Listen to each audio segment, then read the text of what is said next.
Hey everyone, in this video I just wanted to quickly show you a recent upgrade I made to my Pleco breeding rack. I recently added water flow. I added Powerheads to each one of the 9 aquariums on this rack.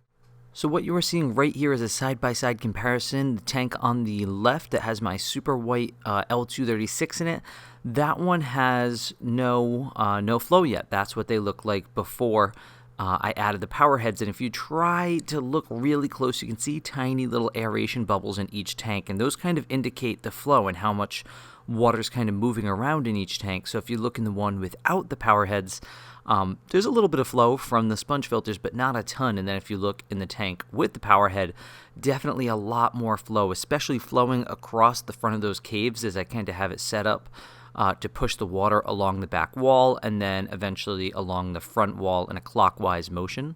Now, some of you might remember I did do a video about how you don't need water flow to breed zebra plecos, and that is correct. I've bred them multiple times, a handful of times, maybe at least half a dozen times in the last 2 years without water flow. But with that being said, I did want to make this upgrade because I have seen a lot of the folks that breed zebra plecos full-time and have a lot more tanks than I do and much bigger operations than I do. You know, they all pretty much have some type of water flow in their tanks, and they have a lot of success with that. And I know this more accurately mimics what they have in the rivers in the wild, so I figured I would just do it. I figured I'd add a Powerhead to each one of my tanks. So I had to upgrade my power strip in back of my tanks because I actually didn't have enough outlets. I didn't have 9 empty outlets to add these 9 Powerheads, so I upgraded my power strip back there. I added all these Powerheads to each one of the tanks, and this is the Powerhead that I used right here. I like this one a lot because it's very low wattage. It's the lowest strength Powerhead they have of the options on the Amazon listing, 135 gallons per hour. It supposedly only uses 4.8 watts of power, and at $17 a pop, they're not the cheapest thing in the world, but they're not expensive either, so they weren't very expensive by any means. So I dropped one of these in each tank, and yeah, they're not going to be consuming too much more power. This is pretty much the lowest wattage Powerhead I could find. There might be some kind of like nano ones out there that are lower wattage than this, but for this application, this was kind of the most practical low wattage one I could find.